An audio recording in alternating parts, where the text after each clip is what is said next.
Welcome to the Innovation Squadcast, making a positive difference in learning through innovation. Welcome to Innovation Squadcast, and thanks for making us part of your educational PD journey. In our second episode of our work and life skills, we are looking at critical thinking, which transforms students from passive learners into active problem solvers who can tackle real-world challenges with confidence and creativity. In today's information-rich world, teaching students to analyze, question, and synthesize ideas isn't just important, it's essential for preparing them to thrive in an unpredictable future. I am Jimmy Cate. And I'm Pam Hubler. And we are talking about our work and life skills. So Eileen switched to our work and life skills poster. You've probably seen this in the hallways in our BCSD schools. And we did adaptability in our last episode of our work and life skills.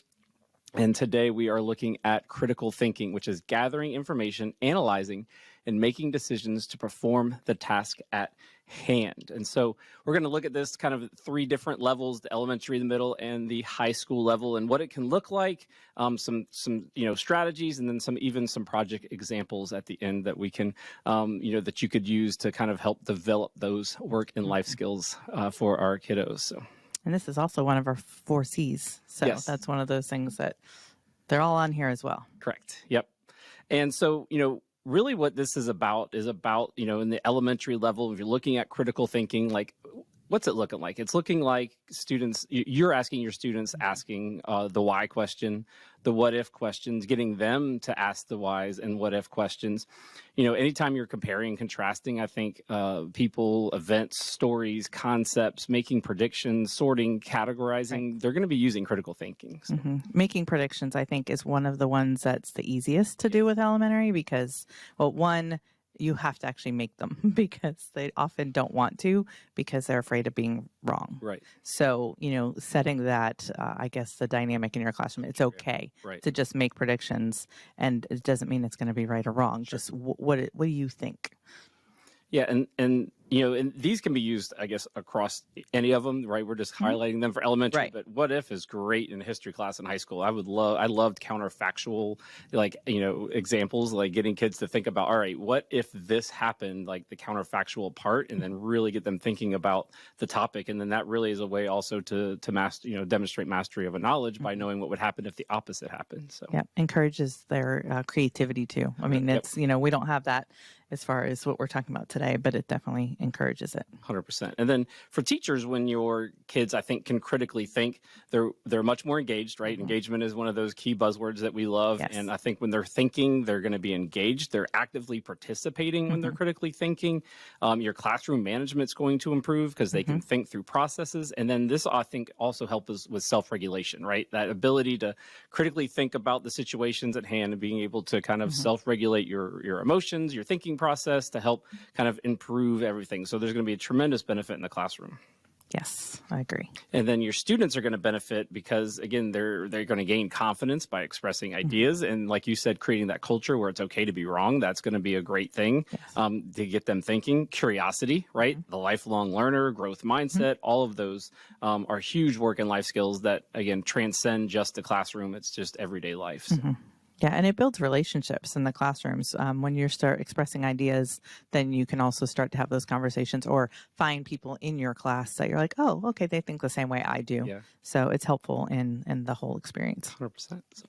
And then what it looks like in middle school, again, some of the same things work across all levels, but there are some differences. You're looking at, different perspectives now, right? Getting a little more global with their thinking, designing, conducting investigations, testing hypotheses, evaluating the credibility of sources and identifying bias, right? So you can kind of get a little bit in more detail, a little more global thinking, and really kind of develop and build upon those critical thinking skills. So. Yeah, and the arguments, they're creating arguments supported by evidence. Yes. Arguments, I think it's hard, especially at middle school, for them to be okay that just because you're talking about your perspective on something, it's not a bad thing. You're not arguing, like your idea of what arguing is, as opposed to creating an argument for something. Sure.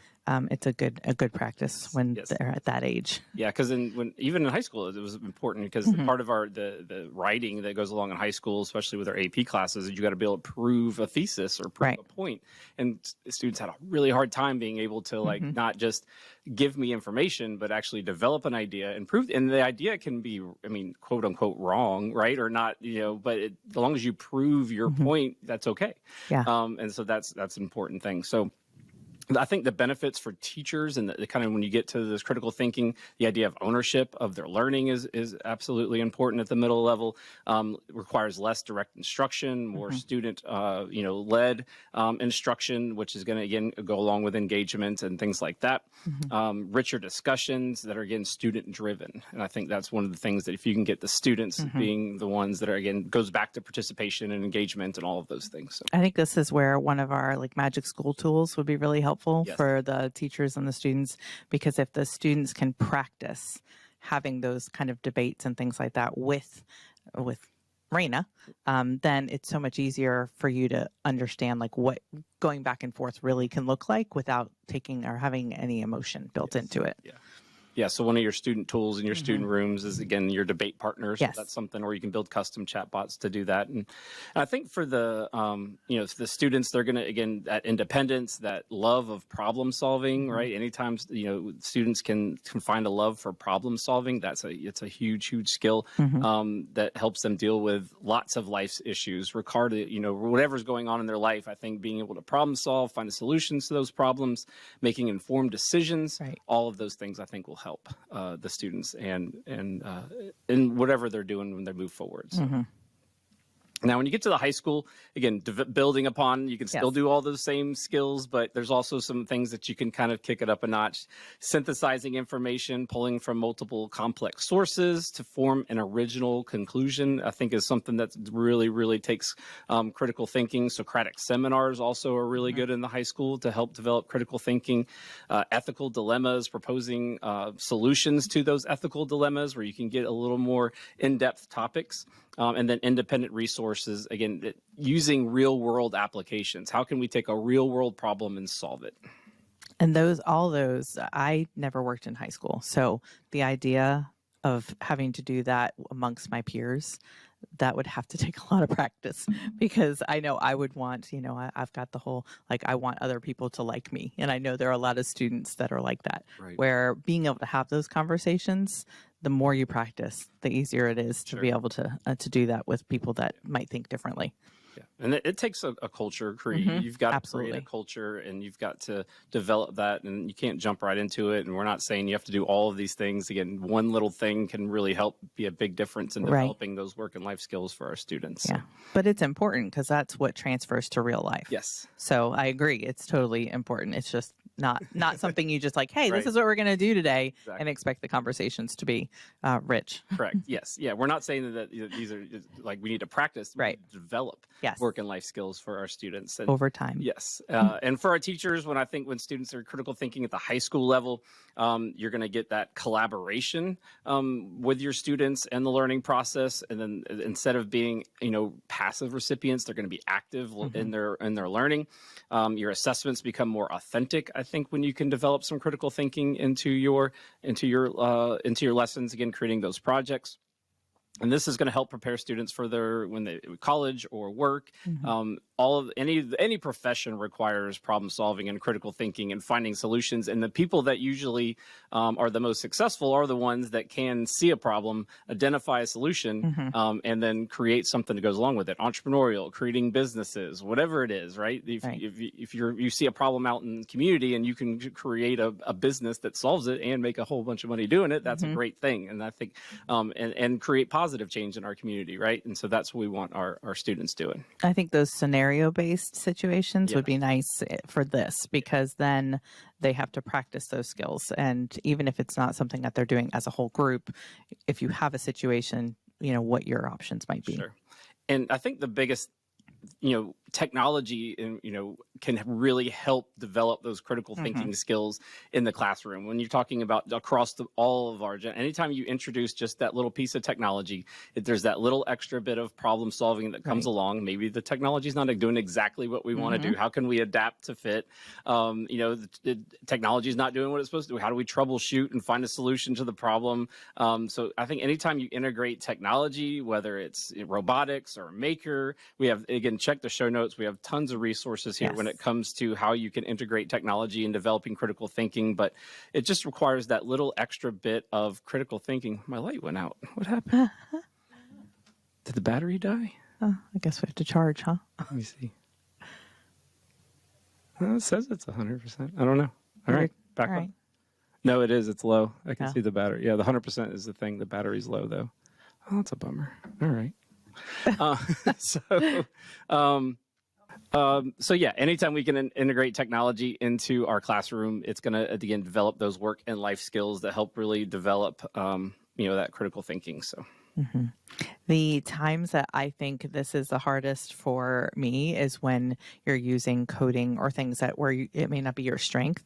You really do have to do some more analyzing the problem and really getting into other ways to fix things. Yes. Where if that's not your natural way of thinking, it's something that it does build that skill. Yep. It goes back to the design thinking process, digital creation, laser cutting, 3D printing, gamification of things also helps develop critical thinking, right? If you're doing gamification of a TDW and you got to build this tower and work together as a group, and how do we critically think to come up with those? You talked about creating scenarios in your classroom. That was always my favorite. I always, like any project that I did, I always wanted some kind of scenario the kids would have to kind of think through.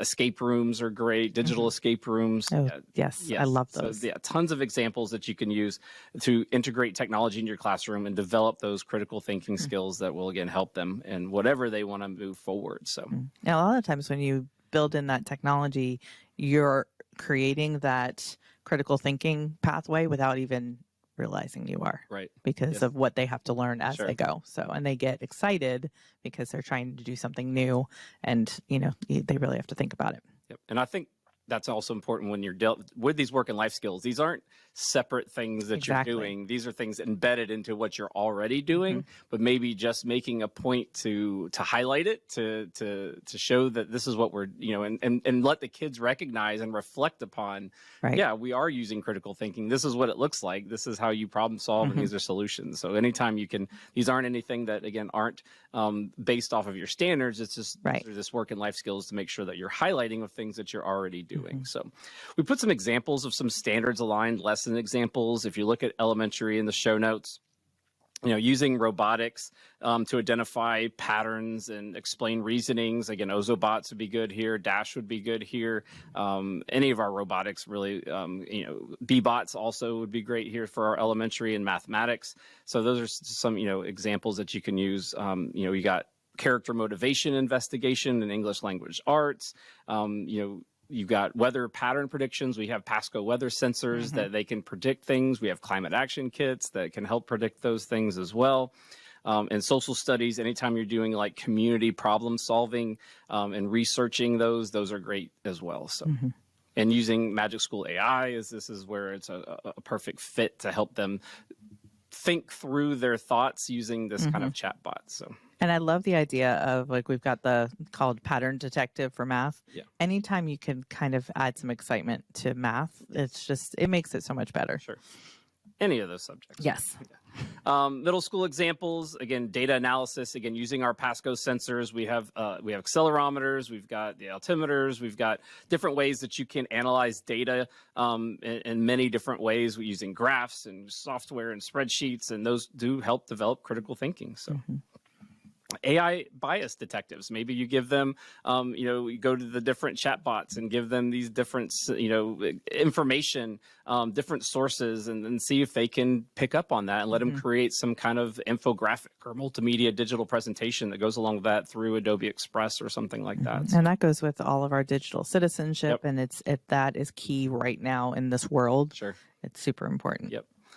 We talked about the environmental impact assessment using our climate action kits. So, those are something that we can reach out to your ILC, and we're more than happy to help bring those in and help develop those.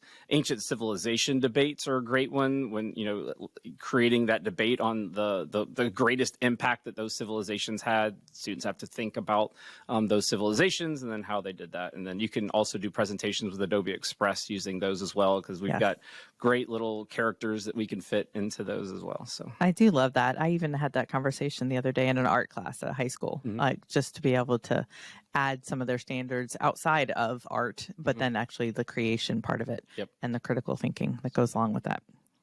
And then some high school examples, again, check the show notes. We've got some of those in there, but statistical storytelling in mathematics, analyzing real world data and creating some kind of story, like with our new JD humanoid robot. We've got our creative story and robotics experience they could do that with.